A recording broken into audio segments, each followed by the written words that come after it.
말씀 보시겠습니다. 하나님을 경외하는 마음으로 자리에서 일어서시겠습니다. 오늘 말씀은 에베소서 4장 17절에서 19절 말씀입니다.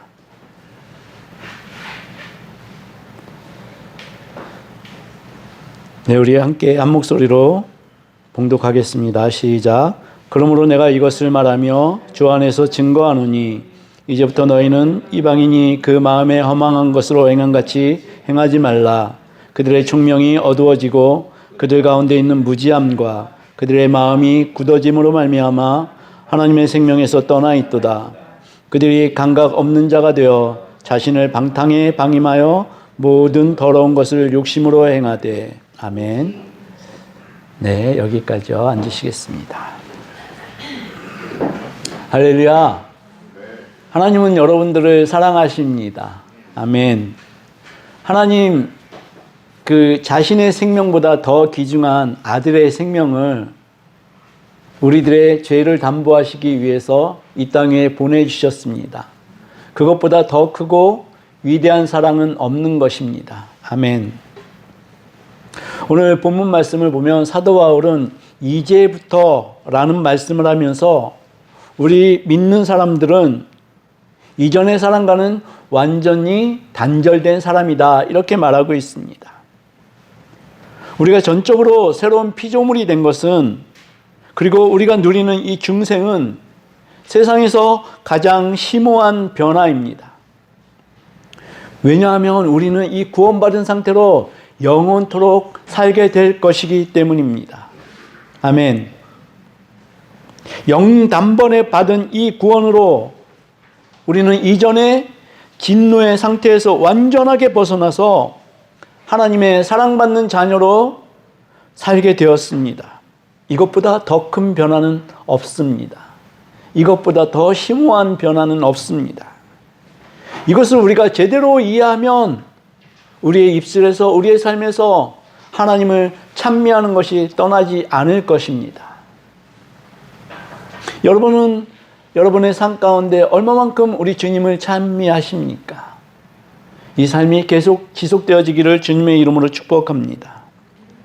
바울은 자신이 신적인 권위를 전적으로 위임받아서 주님의 증인으로 증거하고 있다. 오늘 이렇게 본문 말씀에 말씀을 하고 있습니다. 근데 재밌는 것은 바울은 보통 이렇게 말씀을 하거든요.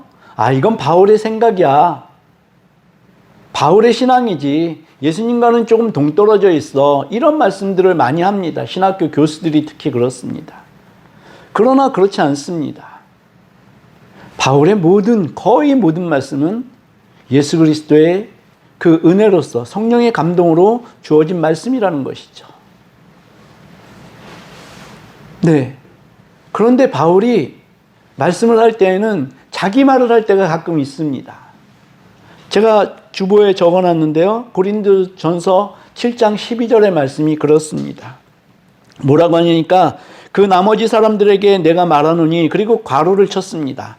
이는 주의 명령이 아니라, 주의 명령이 아니다, 자기의 의견이다 이렇게 밝히고 있습니다. 그렇지만 바울이 말씀하는 그 거의 모든 말씀은 주님이 하신 말씀과 동일한 권위가 있는 것입니다. 그것이 사도의 권위입니다. 그리고 바울이 주 안에서, 나는 주 안에서 증거하고 있다, 이 말씀은 계속 바울은 주님과 동행하고 있다 이러한 말씀입니다. 네, 이 말씀입니다. 성령님이 바울 안에 내재하고 계시고 바울은 끊임없이 성령님과 교제하면서 성령님의 인도하심을 받고 있는 것입니다. 바울의 바울됨은 그가 스스로 혼자 그렇게 된 것이 아니라 성령님이 그 안에 내재하셨기 때문에 바울이 바울 될 수 있었다는 말씀입니다. 그리고 바울의 증거는 신빙성이 있습니다. 왜냐니까 바울이 주 안에서 증거하고 있기 때문에 그렇습니다. 바울이 하고 있는 이 증거, 라는 단어를 헬라어로 찾아보면요, 그 뜻이 엄숙한 명령이라고 합니다. 그런데 이것은 해도 되고 안 해도 되는 그러한 명령이 아니라요, 신적인 권위를 갖고 있는 명령입니다. 반드시 해야만 되는 것입니다. 저는 이 에베소 교인들이 한편으로 부러워졌습니다. 바울의 음성을 직접 들었기 때문에. 그러면 우리는 현재 시대에서는 어떻게 해야 합니까? 성령의 음성을 계속 들어야 된다는 것입니다. 성령과 단절된 삶은요, 우리 스스로가 고아임을 자처하는 것입니다. 그러지 않기를 원합니다. 그런데 사도 바울이 이 명령을 하는데요, 이 명령이 엄숙한 명령이라고 했지 않습니까? 근데 이 명령이 참 재밌습니다. 뭐라고 하냐니까 굉장히 소극적이고 부정적인 명령을 합니다. 언어를 써가지고. 우리 현대인들은 어떻습니까? 시간이 없는데, 바빠 죽겠는데 소극적이고 부정적인 명령을 우리 귀에 쏙쏙 들어오지 않습니다. 우리는 경향이 앞으로 달려가는 걸 좋아합니다. 그래서 적극적이고, 그쵸? 긍정적인 명령을 해주면은, 아, 이것이 우리 삶의 지표야 하고 이 말씀을 붙들기를 원합니다. 그러나 제대로 알아야 될 것은 하나님의 명령은요, 소극적이고 부정적인 명령에서 시작했다는 것입니다. 적극적으로 너희들이 이것을 해라. 하나님이 이렇게 말씀하시지 않으셨고요. 시내산에서 모세에게 임하셨던 하나님은 뭐뭐를 하지 마. 이것이 하나님의 명령이었습니다. 그게 10계명에서 1계명에서 3계명까지 나오는 그러한 명령입니다. 그래서 그리스도인들은 무엇보다 배워야 할 것이 소극적이고 부정적인 것, 우리가 하지 말아야 될 것, 그것을 반드시 기억하고 이것이 우리 삶에서 나타나야 되는 것입니다. 마귀가 그랬습니다. 그 에덴 동산에 찾아가서 뭐라고 했습니까? 아주 적극적이고 긍정적인 말을 하와에게 하지 않습니까? 선악과의 열매가 얼마나 보기 좋아? 너희가 이것을 먹으면 하나님과 같이 높아질 거야. 하나님같이 될 거야. 지금 우리는 얼마나 하나님같이 되기를 힘쓰고 있습니까? 그렇지 않습니까? 엄청나게 오랫동안 살아야 되는, 살고 싶어하는 그 욕망이 가득 차 있습니다. 하나님의 어떤 지시나 통제 아래에 있는 것, 통치 아래에 있는 것 원하지 않습니다. 내 마음대로 살고 싶은 것, 자신이 신이 되고 싶지 않습니까?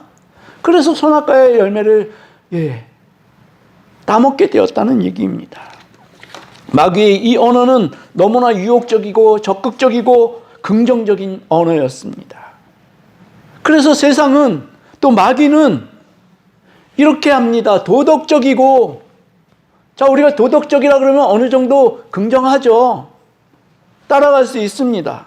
그리고 선해 보이는 언어를 가지고 결국에는 어떻게 만듭니까? 하나님을 경외하는 태도, 그것이 경건함인데 경건함에서 멀어지게 만들었습니다. 잠언은 급기야 이렇게까지 경고를 합니다. 잠언 5장 3절에서 4절 말씀인데요.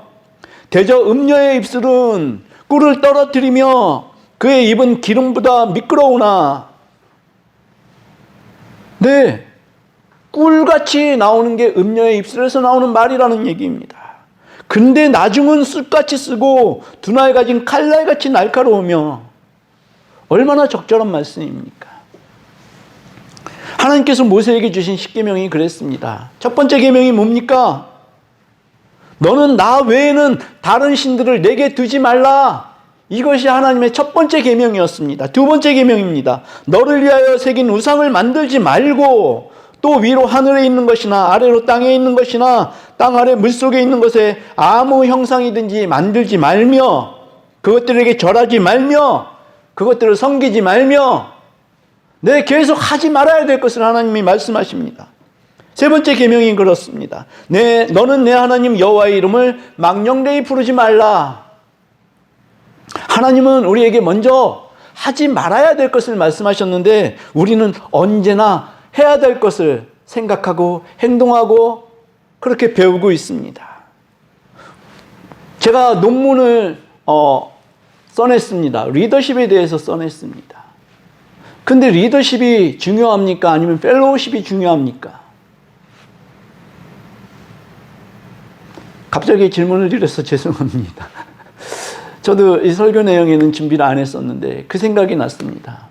사실 인간들에게 가장 중요한 것이 뭐냐니까 펠로우십입니다. 네, 이 펠로우십은 누구로부터 배웁니까? 하나님께로부터 배워야 합니다. 하나님의 종들은 하나님께로부터 배웠습니다. 특별히 펠로우십에 뛰어난 사람이 누구였냐니까 여호수아였습니다. 모세에게 펠로우십을 배운 것이죠. 이 펠로우십이 없이는 리더십을 제대로 발휘할 수가 없습니다. 무슨 얘기냐니까요. 이 경건함, 경청함 이것이 없이는 우리가 리더의 역할을 할 수 없다라는 말씀입니다. 그래서 경건의 모양은 가지게 되었지만 경건의 능력은 잊어버리게 되었다. 지금의 세상은 이렇게 만들고 있다는 것입니다. 이것은 예수님께서 바리새인들에게 7번씩이나 화를 내면서 하셨던 말씀입니다. 회칠한 무덤이여, 너희가 속은 더러우면서 겉만 깨끗하게 보이는 경건의 모양은 가졌지만 경건의 능력은 없는 자들이다. 이렇게 예수님께서 말씀하시는 것입니다. 안과 밖이 일치하지 않는 회칠한 무덤. 지금의 세상이 그렇습니다. 도덕률을 가지고 살기는 힘쓰지만 하나님을 경외하는 그 경건의 능력을 잃고 있는 세상에 대해서 예수 그리스도께서 그렇게 화내셨던 것, 네, 이해가 되십니까? 근데 사도 바울은 오늘 이 말씀을 통해서 세상의 특징을 정확하게 찝어내고 있습니다. 그 마음에 허망한 것으로 행한다. 세상은 그 마음에 허망한 것으로 행한다라고 사도 바울이 말씀하고 있습니다. 근데 이 말씀을 보게 되면은 에베소서 2장 2절에서 3절까지 그 말씀이 되풀이되고 있는 것 같습니다. 우리 에베소서 2장 2절에서 3절까지를 우리 한 목소리로 한번 읽어보시겠습니다. 그리고 뜻을 한번 파악해 보십시오. 오늘 말씀과 어떻게 다른지 함께 읽어보겠습니다. 시작. 그때 너희는 그 가운데서 행하여 이 세상 풍조를 따르고 공중의 권세 잡은 자를 따랐으니 곧 불순종의 아들들 가운데서 역사하는 영이라. 전에는 우리도 다 그 가운데서 우리 육체의 욕심을 따라 지내며 육체와 마음에 원하는 것을 하여 다른 이들과 같이 본질상 진노의 자녀이었더니. 네, 오늘 그 본문 말씀을 보면 이 말씀과 좀 겹치는 부분이 있습니다. 그런데 단순하게 사도 바울이 이 말씀을 되풀이하고 있는 것이 아닙니다. 사도 바울이 2장 2절 3절에서 말씀하신 그 말씀은 세상의 상태를 직접 그대로 말씀하고 있는 것입니다. 객관적인 상황이죠. 근데 오늘 말씀은 이것을 구체적이고 또 심리적으로 접근을 하고 있습니다. 그 마음의 마음이 허망하여졌다는 것입니다. 근데 이 말씀이 로마서 1장 28절에도 이렇게 나옵니다. 또한 그들이 마음에 하나님 두기를 싫어하며, 이것이 마음의 허망함입니다. 하나님 두기를 싫어하는 것. 하나님께서 그들을 그 상실한 마음대로 내버려 두사 합당하지 못한 일을 하게 하셨으니. 네, 이것이 상태입니다.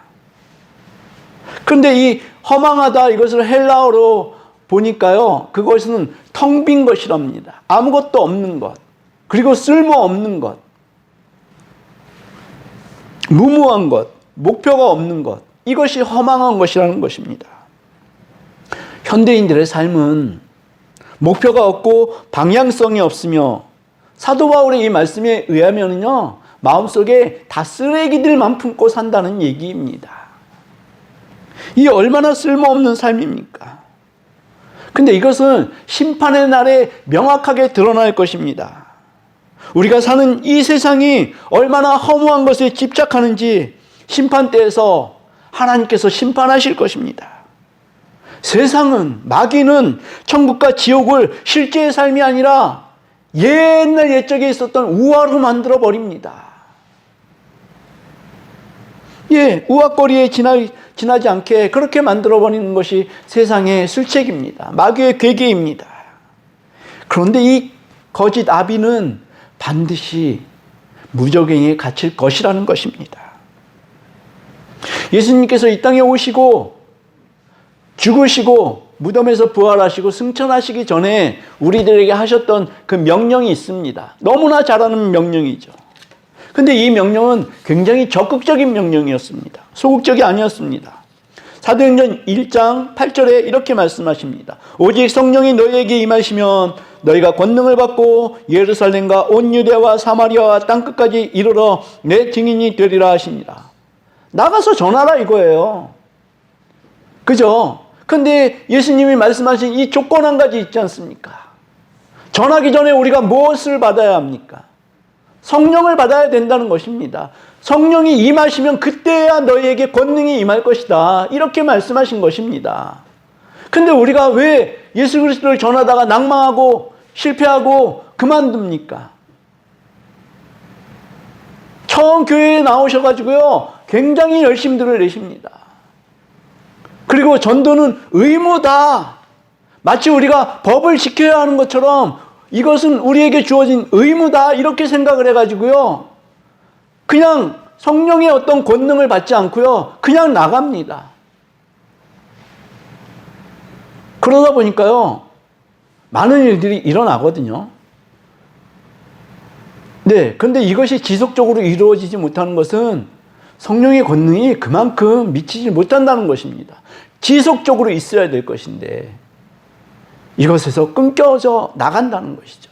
우리의 어떤 감동으로 감격으로 하는 것은 제한이 있습니다. 그러나 우리가 세상을 이길 힘은 성령님이 우리 가운데서 역사하시면은 우리는 그것을 할 수 있게 되는 것입니다.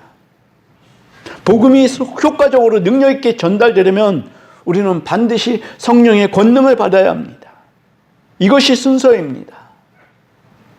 우리가 성령의 권능을 받아서 세상을 구원할 복음의 능력을 받게 되면 세상은 우리들로 인해 놀랄 것입니다. 그것이 에베소서 3장 10절의 말씀입니다. 에베소서 3장 10절 우리 함께 읽겠습니다.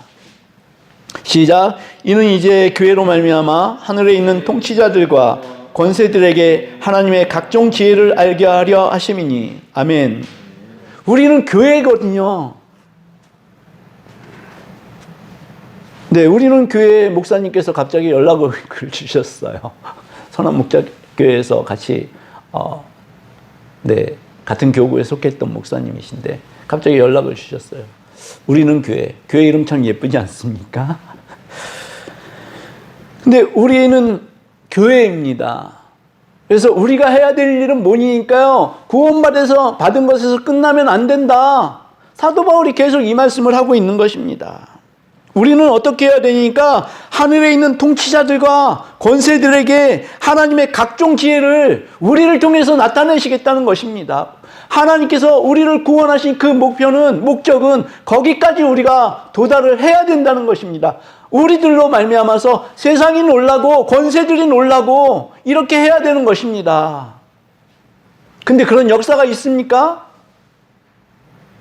우리가 세상 때문에 놀라지 않습니까? 너무 초라해 보이지 않습니까?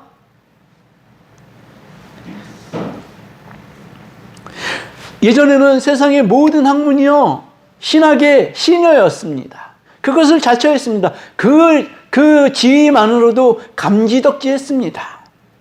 그런데 지금은 모든 학문들이 마치 하나님을 대항하고 있는 것 같습니다.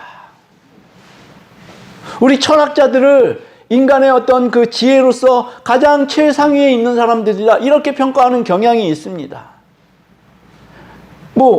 이 지구상에 있는 제1원리라든지 이것들을 끊임없이 탐구한 사람들이 철학자입니다. 마치 하늘에 있는 별이 떨어지듯이 섬광과 같이 그들의 지혜를 깨우쳐 준 것 같은 그러한 주옥 같은 언어들을 갖고 있는 사람들이 철학자들입니다. 그런데 그 사람들은 하나님 찾기를 그렇게 힘쓰고 그렇게 고대하고 했지만 결국 하나님을 찾지 못한 사람들이 대다수였습니다. 그래서 어떤 일이 일어납니까? 그들은 언어로 하나님을 대항하기 시작합니다. 심지어는 사랑의 정의를 내리는데 남자가 남자를 사랑하는 것이 가장 고귀한 사랑이다, 이런 궤변을 늘어놓습니다. 스토아파 이런 사람들이 대다수가 그렇습니다. 근데 사도 바울은 이것을 정확하게 지적하고 있습니다. 그것은 동성애다. 로마서 1장 27절 그와 같이 남자들도 순리대로 여자 쓰기를 버리고 서로 향하여 음욕이 부릴 듯하며 남자가 남자와 더불어 부끄러운 일을 행하며 그들의 그릇 때문에 상당한 보응을 그들 자신이 받았느니라. 그 퀴어 축제 있지 않습니까? 그거 처음에 우리나라에 도입이 돼가지고 그 사람들이 그러한 일을 할 때 많은 그 목회자들에게 그것을 인정받기를 원했어요. 네, 그래서 그것이 죄가 아니다라는 말을 듣기를 너무나 원했던 거죠. 성경에 의해서. 근데 목사님들이 거기에 대해서 말씀을 하십니다. 성경대로 말씀하십니다. 그랬더니 많은 사람들이 교회를 떠나갔습니다. 그것은 죄입니다. 그래서 바울은 구원받지 못한 이방인은 허망한 것으로 행한다고 합니다. 여기서 행한다라는 말씀은 컨버세이션, 삶의 방식입니다. 마음속에 허망함이 있기 때문에 그들의 삶의 그 방식들이 모두 다 허망한 것, 무너질 것이라는 것입니다. 내적이고 외적인 모든 것을 포함하여서 그들의 행동이 허망한 것으로 나타나는 것입니다. 잠언 23장 7절에 그렇게 말씀합니다. 대저 그 마음의 생각이 어떠하면 그 위인도 그러한즉. 마음의 생각이 바깥으로 나오는 것입니다. 허망한 행동들이 나오는 것입니다. 그래서 잠언 4장 23절의 말씀이 우리에게는 반드시 지켜야 될 그러한 말씀입니다. 모든 지킬 만한 것 중에 더욱 내 마음을 지키라. 생명의 근원이 이에서 남이니라. 아멘. 성경에서 이 마음이라고 표현한 것은 영혼하고 일맥상통합니다. 영혼으로 바꿔 읽으셔도 무방합니다. 그래서 우리가 지켜야 될 것, 가장 소중한 것, 우리의 영혼 아닙니까? 허망한 것으로 우리의 영혼을 지킬 수 없습니다. 제가 묵상 기도할 때 읽었던 그 말씀이 시편 34편입니다. 제가 대학 다닐 때 이 말씀을 주제로 한 그 성가곡 있죠. 그것을 계속 불렀습니다. 그러다가 문득 든 생각이요. 나를 대학교 때 부르셨나? 그 생각이 들더라고요. 이 시편 34편의 찬양이 제 입술에는 항상 있습니다. 그리고 생각을 좀 깊게 할 때는 너희는 나와 함께 주님을 찬미하자. 이 말씀이 계속 있습니다. 함께 찬미해야 합니다. 내 언제나 주님을 찬미하리니 내 입에 찬미가 항상 있으리라. 너희는 나와 함께 주님을 찬미하자. 우리 함께 그 이름 높여드리자. 근데 시인이 찬송하는 이유는 그 다음에 나옵니다. 주님을 찾았더니 나를 들어주시고 온갖 무서운 가운데서 나를 건져주셨네. 그래서 나는 주님을 찬미할 수밖에 없다. 다윗이 이렇게 고백을 합니다.